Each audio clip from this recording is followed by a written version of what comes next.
Hoy iniciamos una de mis series favoritas. Papá significa destino. Me encantó esta imagen porque es como una estación de trenes. La imagen es una estación de trenes y es como que ahí están nuestros hijos, estamos con ellos. ¿En qué dirección van a salir? Hay varios caminos. ¿Qué destino van a tomar?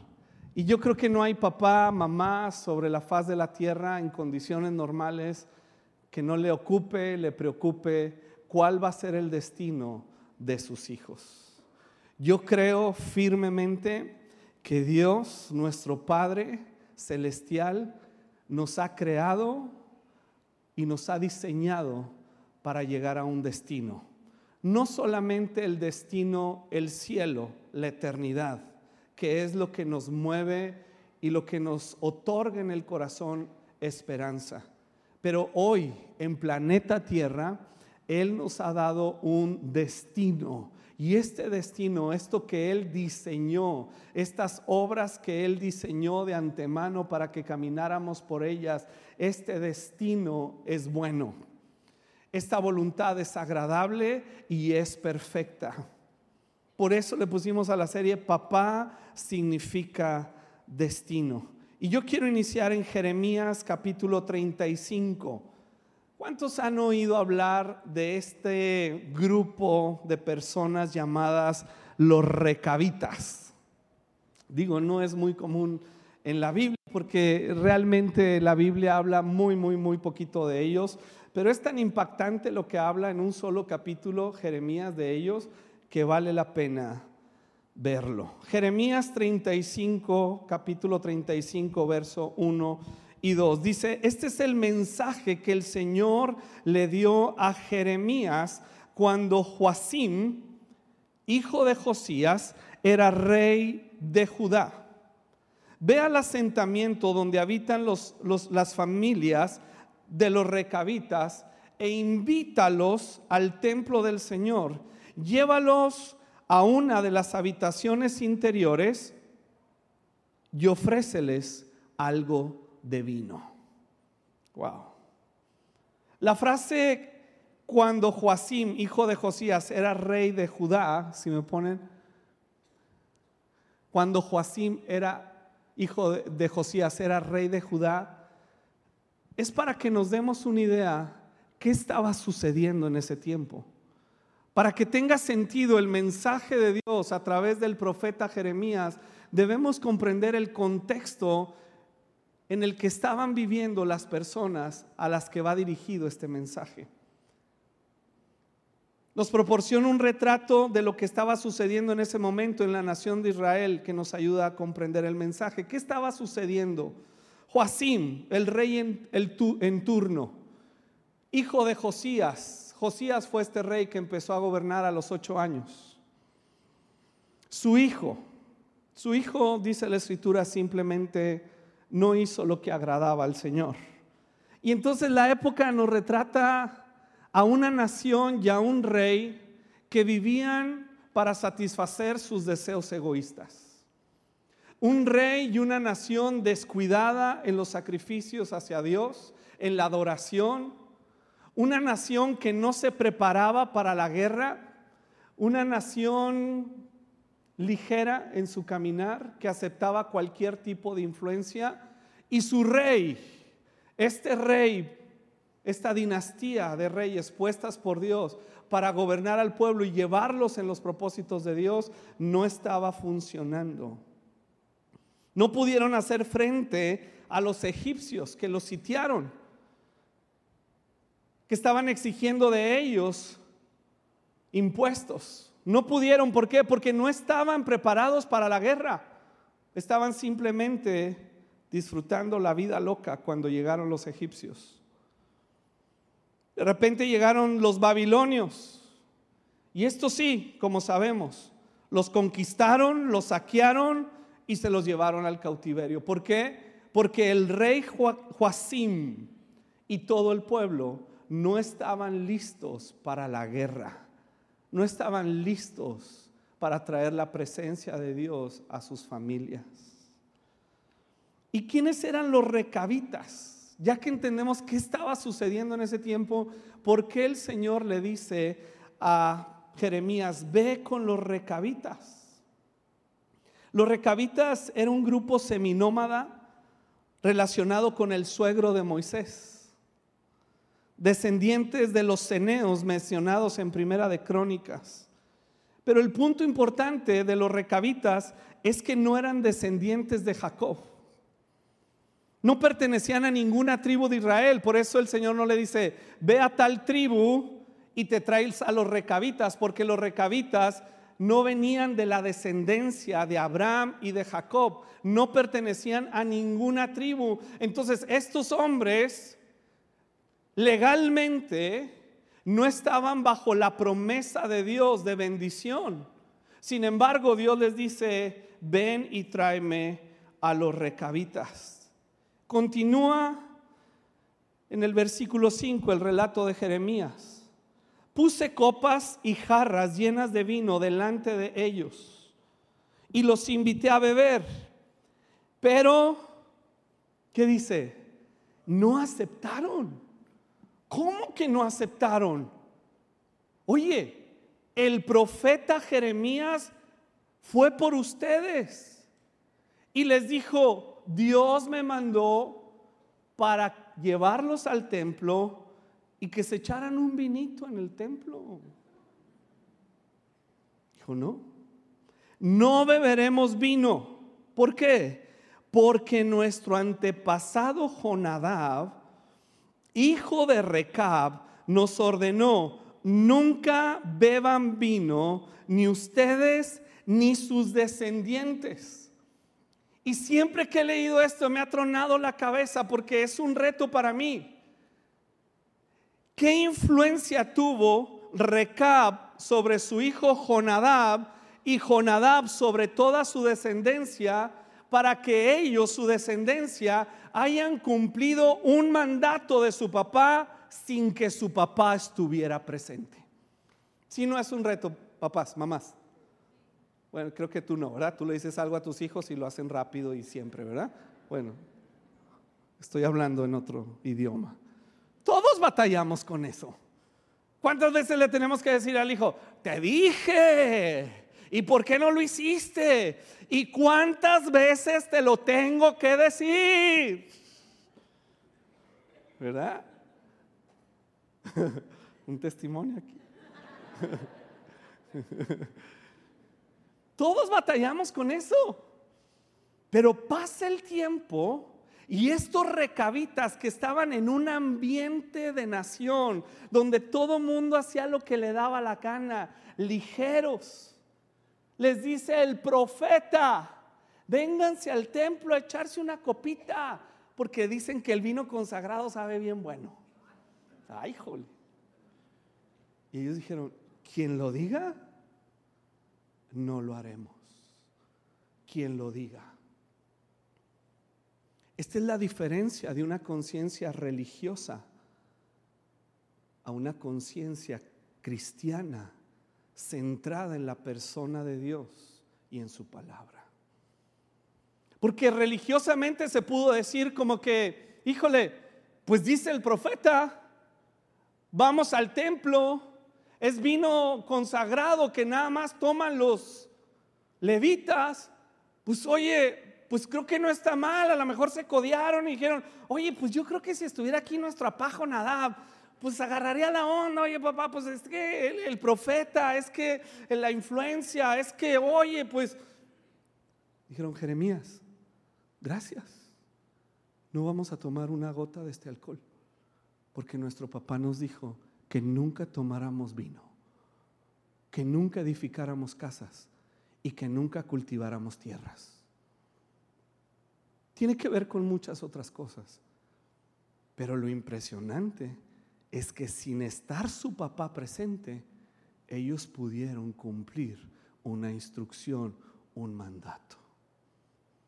Y me llama mucho la atención porque no hay mucha información. Yo quisiera más información. A ver, Jonadab, pues danos la fórmula, ¿sí o no, papás?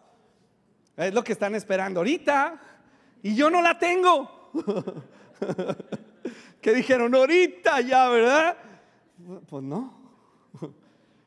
Porque no nos dice nada de Jonadab.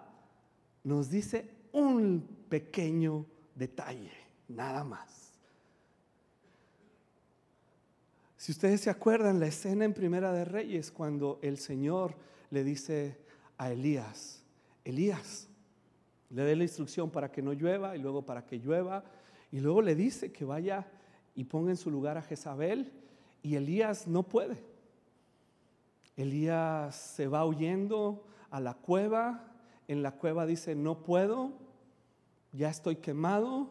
Y Dios dice, está bien, hiciste todo lo correcto, voy a poner a Eliseo en tu lugar y voy a subir al trono a Jehú, un tal Jehú. Y Jehú va a terminar lo que tú no pudiste, va a poner en su lugar a Jezabel. Y Jehú, cuando va a hacer todas estas instrucciones de terminar con esta terrible descendencia de Acab y Jezabel, necesita un aliado. ¿A quién crees que escoge? A Jonadab.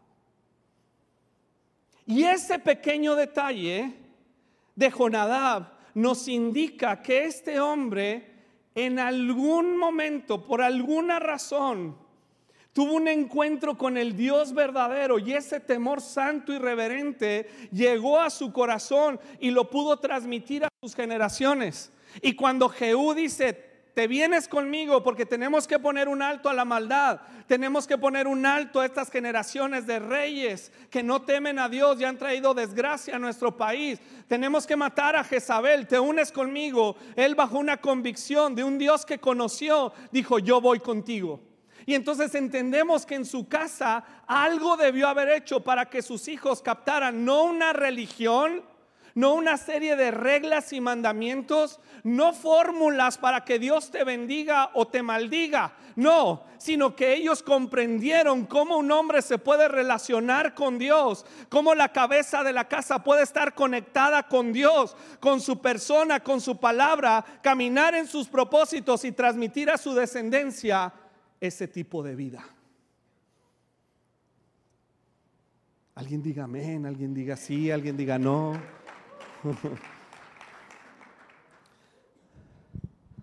Ese es Jonadab. Entonces ya entendemos lo que está sucediendo acá. El ambiente en la nación espiritual estaba terrible. Los reyes, las casas paternas, ocupados simplemente en sus deseos egoístas, dándole rienda suelta a lo que quieren hacer. Entendemos que los recabitas no venían de la descendencia de Abraham, pero que Jonadab había dado una instrucción a sus hijos. Versículo 19. Cuando se niegan a tomar el vino, el Señor da un mensaje a través de Jeremías. Por lo tanto, esto dice el Señor de los ejércitos celestiales, Dios de Israel: Jonadab, hijo de Recab, siempre tendrá descendientes que me sirvan. Ay, Señor, yo quisiera esa palabra para mi vida, para mi familia. Oye, Señor, pero Jonadab no era descendente de Abraham, no nació en cuna cristiana, no cantó salmos. No, dice, pero es un hombre que me conoció. Y estos hombres, aunque la Biblia habla de David, un hombre conforme al corazón de Dios, no es el único. Este hombre era un hombre conforme al corazón de Dios. ¿Qué les pudo enseñar? ¿Qué influencia tan tremenda tuvo en sus hijos? Que sin estar el presente los guió a un destino eterno. ¡Qué increíble! Ese es el reto que tenemos hoy en día, papás y mamás. Mamás, que tú diriges un hogar, que eres mamá y papá. Yo admiro tanto a estas mujeres. ¿Sabes qué? Vamos a darle un aplauso a estas mujeres que son mamás, papás y trabajan. Ahora, las otras mamás no es menos, se llevan un jalezote. Igual otro aplauso, por favor.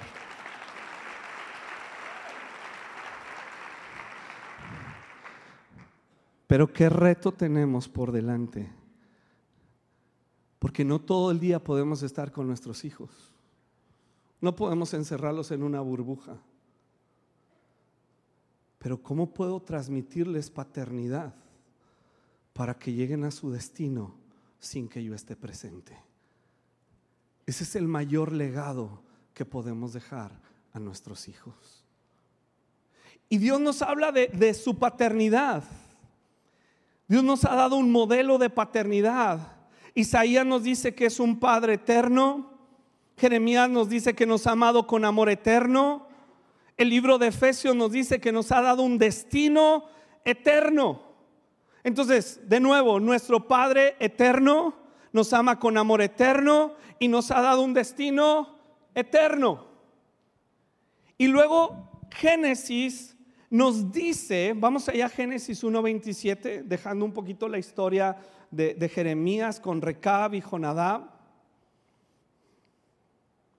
Ahora vemos cómo Dios eterno, Padre eterno, con un amor eterno que nos ha dado destino eterno, nos ha creado a su propia imagen. Génesis 1:27. Así que Dios creó a los seres humanos a su propia imagen. A imagen de Dios los creó, hombre y ¿qué? No a Juan y Esteban, no a María y Estela, hombre y mujer. Así los creó Dios. Ese es su diseño para la familia. Hombre y mujer los creó.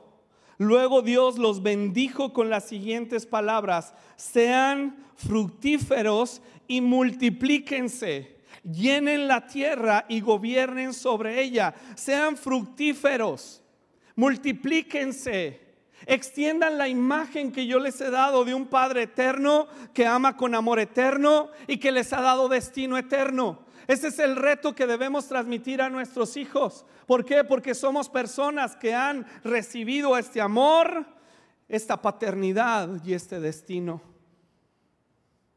Y quiero ver 5 características que describe esta paternidad de Dios, que nos conduce a nosotros al destino eterno. La historia de los recabitas no nos da tanta información. Tendríamos que forzar demasiado la historia para decir cosas que la Biblia no dice acerca de ellos.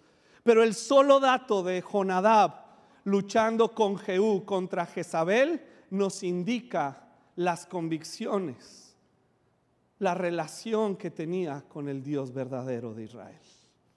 Pero la palabra nos dice cómo podemos desarrollar esta paternidad que es parte de la imagen de Dios en nosotros. Vamos ahí a Isaías capítulo 9, verso 6. Nos está hablando de Jesús, pues nos ha nacido un niño. Está hablando de Jesús, del nacimiento de Jesús. De una manera profética, Isaías nos habla de él. Un hijo se nos ha dado. El gobierno descansará sobre sus hombros y será llamado Consejero maravilloso, Dios poderoso, Padre eterno, Príncipe de paz. Este solo versículo nos provee 5 características de la paternidad de Dios que nos ha dado para transmitirla como la imagen correcta a nuestros hijos y generaciones. Número 1, ¿están listos? ¿Están listos? Eso. Número 1 dice: el gobierno descansará sobre sus hombros. ¿De qué habla? De una paternidad con autoridad. Con autoridad. Ahora, autoridad y gobierno no quiere decir que Dios es autoritario, manipulador o controlador. Y este representa un reto para muchos de nosotros, porque por experiencia sabemos lo bueno y lo malo. Ojo, papás, ojo, no es suficiente. no es suficiente. ¿Cómo que no es suficiente? La Biblia nos dice claramente que Dios dijo a Adán y a Eva: el día que comas del árbol del conocimiento del bien y del mal, te vas a morir. No es suficiente nuestra experiencia para guiar a nuestros hijos. Necesitamos a Dios. Porque si solo es suficiente la experiencia, ¿sabes qué? Voy a querer que vivan mi experiencia. Voy a querer evitarles mis malas experiencias. Y entonces voy a tener que manipular demasiado y controlar demasiado para forzar un camino. Y Dios no es controlador. Yo sé que nuestro temor a Dios, nuestra conciencia de su poder nos hace decir muchas veces: no es que Dios está en control.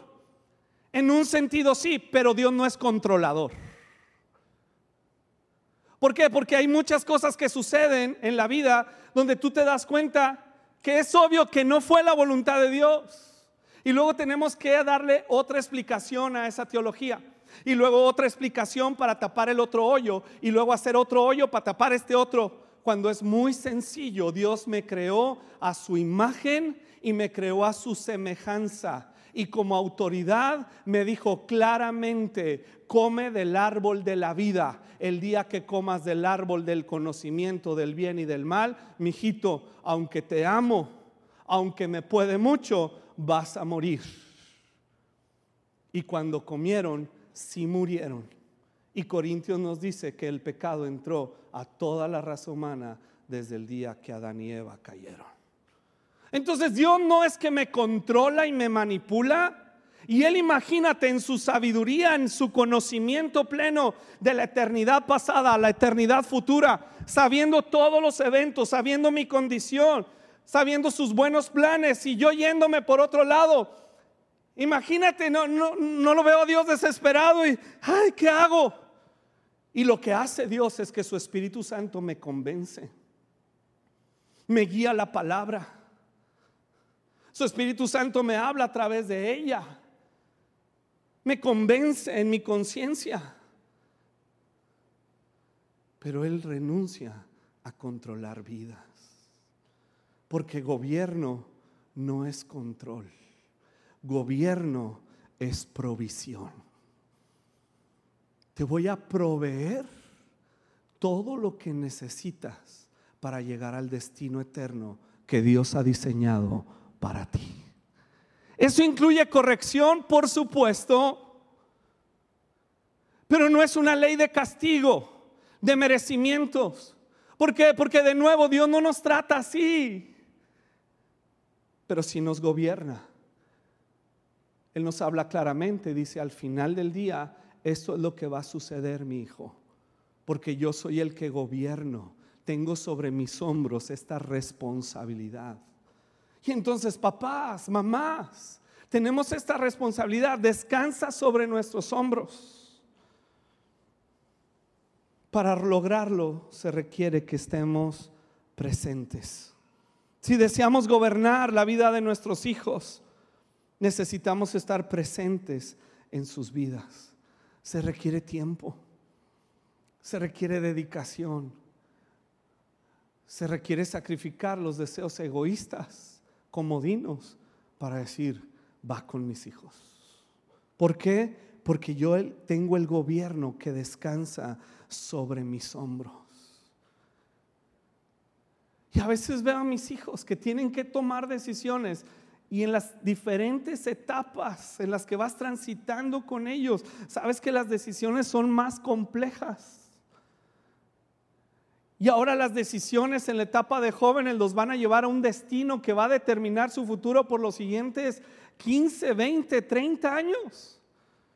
Y con quién se casan puede determinar hasta su destino eterno. Y tenemos que gobernar, pero el gobierno es que yo estoy gobernado por Dios. Papá, ¿somos gobernables? Mira, como hombres yo sé, la neta, que a veces somos ingobernables. pero queremos que nuestros hijos sean gobernables. Y hasta decimos, no vayas a hacer lo que yo hago, porque de veras. Entonces, cuando hablamos de gobierno, hablamos de proveer lo que nosotros estamos recibiendo de Dios, lo que nosotros somos y cómo Dios nos ha transformado en nuestro interior y cómo estamos sujetos a Dios, estamos sujetos a la vida de la casa, del hogar, del matrimonio. Si estamos casados, estamos sujetos ahí y Cristo es el gobernante. Son hogares cristocéntricos donde Él gobierna, donde no tenemos miedo de gobernar hijos, porque nuestra conciencia ante Dios está limpia, diciendo, Señor, ayúdame en esta tarea, siendo gobernable yo mismo. Pero si llega el hijo de la escuela y empieza a despotricar contra los maestros, y nosotros, sí, ese mugre maestro, no, pues sí, no le hagas caso. ¿Cómo que no le hagas caso? ¿Le decimos a un hijo, no le hagas caso al maestro? Porque eso es más fácil que hablar a la dirección y decir, quiero hacer una cita con el maestro. Es que no tengo tiempo. Pero el gobierno está sobre estos hombros. Y es muy diferente decir, hijo, no podemos hablar mal del maestro. Respetamos la autoridad, aunque a veces no estemos de acuerdo, pero hay formas de tratarlo. Vamos a ir a hablar. ¿Por qué? Porque yo soy el gobernante sobre tu vida. Número 2.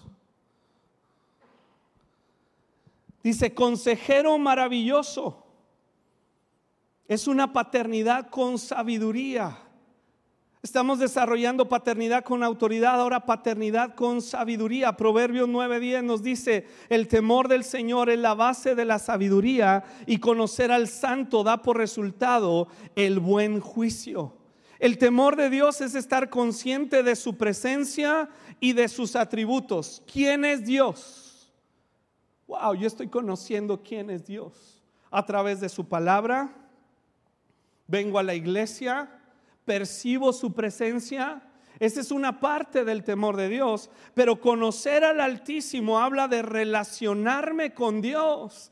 Que mis hijos sepan que mi vida devocional no es a la hora de los alimentos que damos gracias, que va más allá de un horario, va más allá de un día. Si lo tienes, qué bueno, este es el día que oramos, esta es la hora que oramos en casa, qué bueno, continúa, es muy buen hábito. Sin embargo, nuestros hijos deben saber que nuestra vida devocional y nuestra relación con Dios trasciende esos tiempos. Estamos conscientes de su presencia y en todo tiempo permitimos ser gobernados por Dios y tenemos la conciencia de su presencia y la relación donde lo conocemos a Él, y eso me gobierna para no mentir como papá, para no hacer tranza en los negocios, para darme la sabiduría que necesito y comprender las diferentes etapas por las cuales mis hijos están transitando.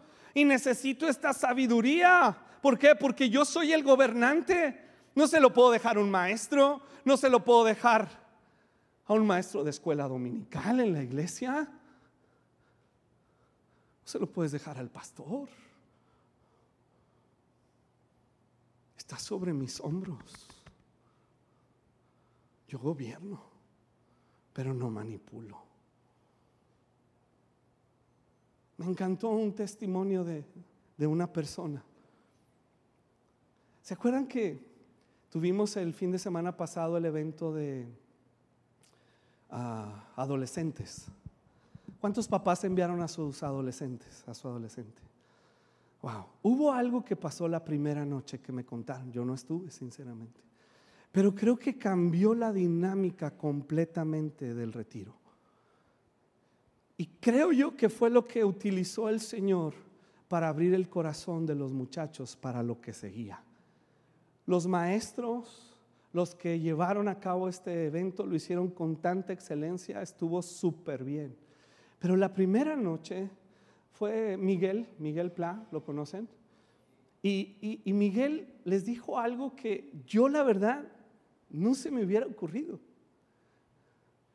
Y dice Miguel, me dice, me hubiera ido de tenis y me hubiera ido así como ellos. Dice, pero sentí que no, que debía irme como a mi edad, pues. Ya está viejito Miguel. No le vayan a decir, corten esa parte. Pero fíjate lo que les dijo. En la cultura bíblica judía, a los 12 años, ustedes serían considerados como adultos. Y les voy a hablar como tales.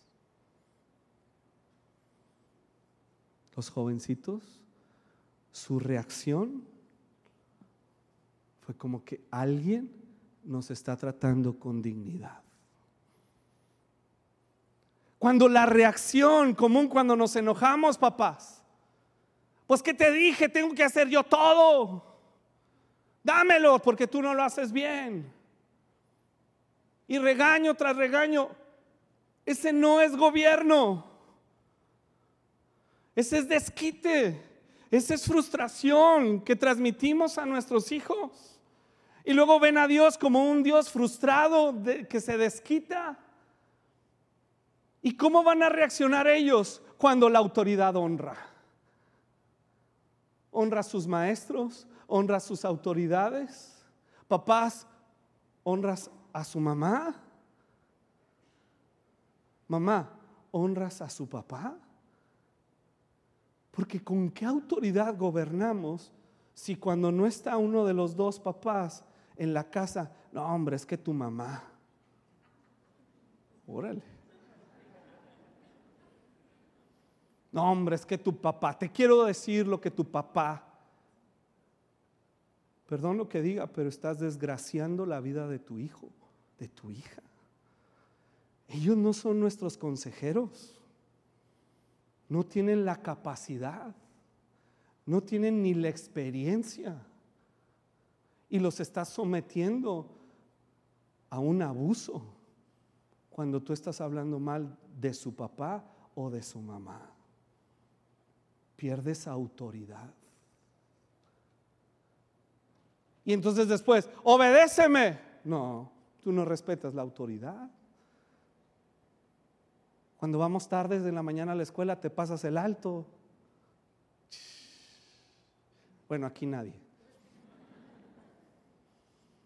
Cuando llegamos a un lugar, no respetas a la persona.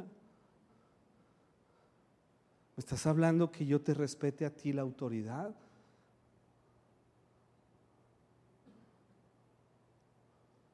Y entonces esa autoridad que llega a nuestras vidas se convierte en la sabiduría de Dios para transmitir a nuestros hijos la guianza.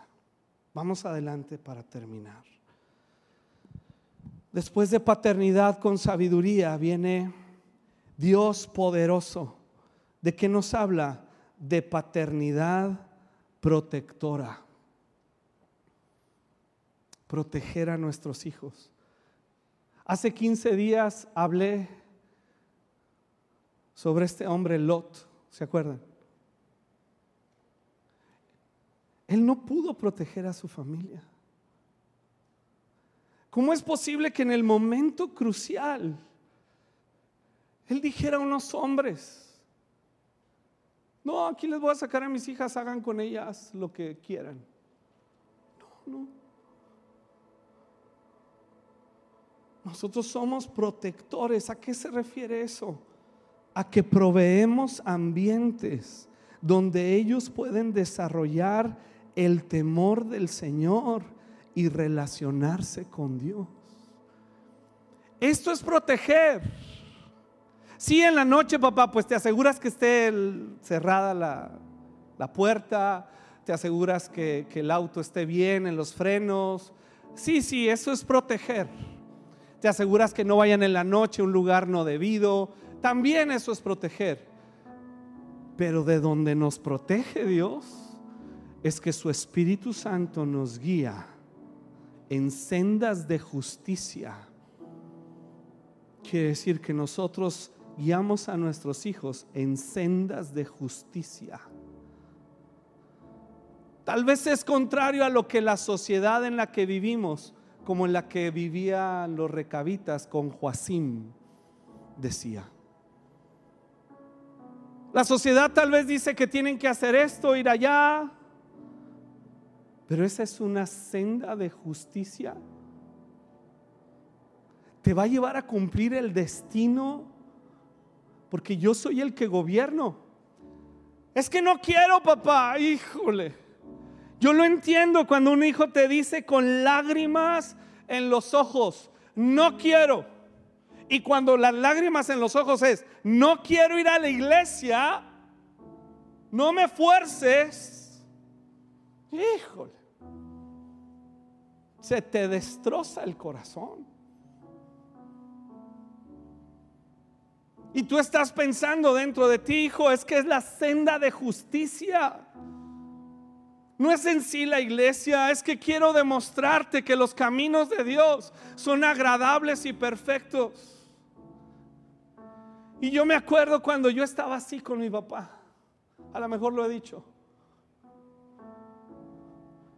y me decía los domingos en la mañana, vístete por favor, arréglate bien, vámonos a la iglesia.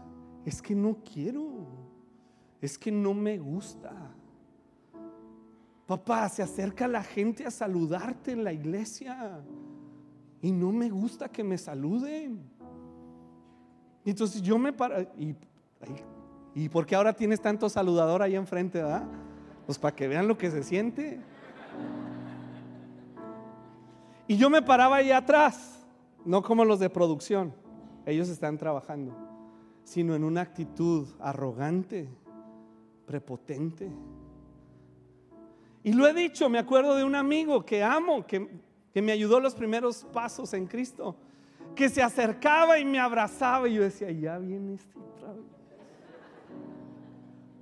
Por más fea cara que le hacía, él llegaba. ¿Este vato qué?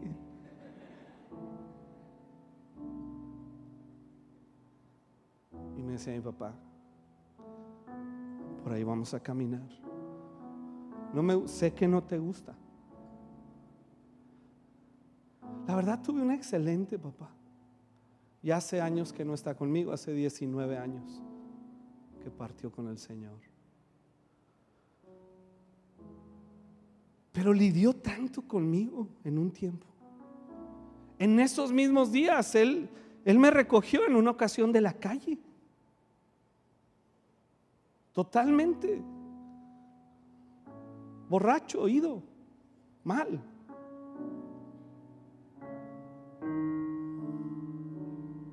Yo decía, mi jefe me recogió, nunca me dijo nada de ese evento, nunca. Lo único que me dijo un día es, ¿quieres escoger esa vida? Acompáñame. Y me llevó un grupo de AA, chiquillo, vente, vamos. Y me presentó ahí a gente. Y yo oía los testimonios, yo oía cosas. Y me llevó 2, 3, no me acuerdo cuántas sesiones me llevó. Y me dice, eso quieres. Esos hombres tuvieron tu edad y llegaron allá. ¿Eso quieres?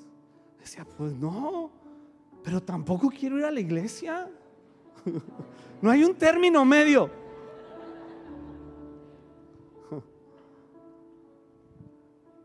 Y yo me acuerdo que lo único que me hacía subirme a ese carro, domingo tras domingo,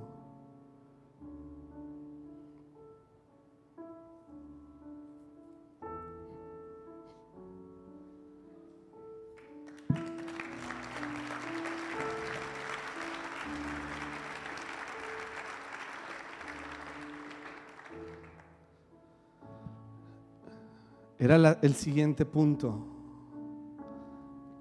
que tuve un papá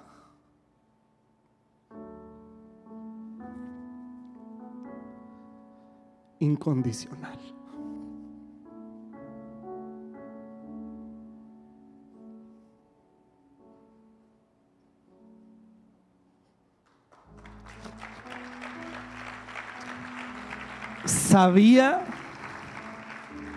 Sabía. Yo no sabía muchas cosas, igual sigo sin comprender muchas más. Gracias. Sabía que el jefe siempre iba a estar ahí.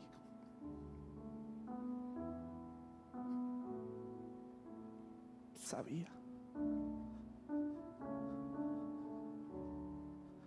Entonces cuando él me decía, súbete al carro, yo no recuerdo que me haya hablado groserías, maltratado. Súbete al carro, vente. Usted me decía, vente, acompáñame, vente. No, no.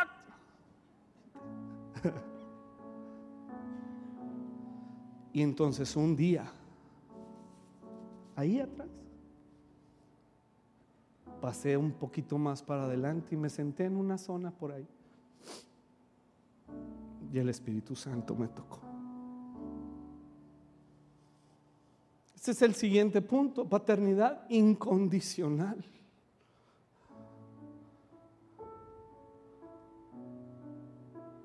Yo no puedo condicionar a mis hijos.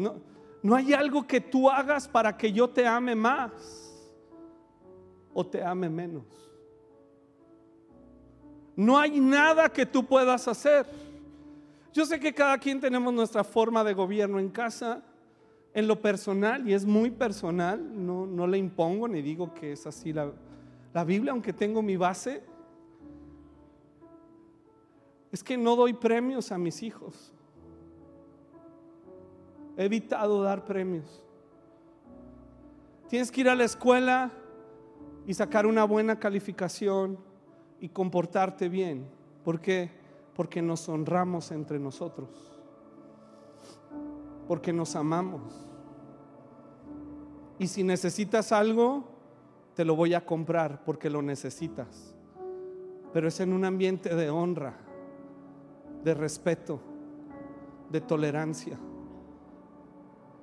Y claro que debo poner a veces límites, y deben estar muy claros, como Dios le dijo a Adán y a Eva, muy claros. Y si comes de ahí vas a morir. Y si sucede esto, hijo, sí va a haber una consecuencia. Pero ese no es el énfasis, la consecuencia. El énfasis, el gran énfasis, es que somos incondicionales, tú y yo. Mientras viva en planeta Tierra, tú siempre vas a contar conmigo. Nuestros corazones están unidos. Y si llegas a ser el peor criminal sobre la faz de la tierra, te voy a amar igualito. Y como pastor, hay una presión sobre nosotros. Y nunca he dejado que mis hijos tomen esa presión. Como cualquier hijo en un ambiente cristiano, deseo educarlos, pero no están para darle gustos a nadie. Igual tus hijos. No te sientas presionado porque llevas 15, 20, 30 años en la iglesia. Es que ¿qué van a pensar de mí? Que piensen lo que quieran. ¿Qué va a pensar tu hijo de ti? Van a decir, no te portes así porque ¿qué van a decir en la iglesia? Me avergüenzas. ¿Cómo?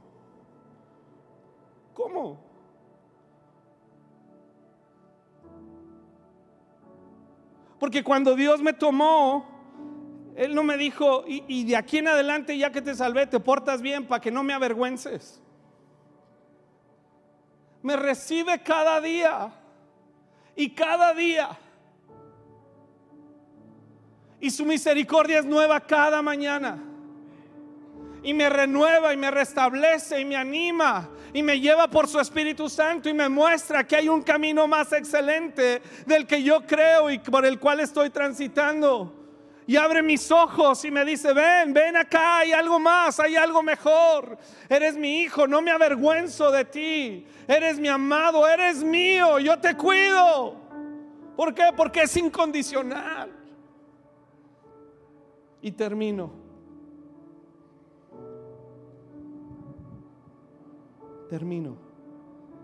Paternidad amigable. Me queda claro que no somos amigos de nuestros hijos. Me queda muy claro que soy papá. Tengo un papel, una función. No es negociable.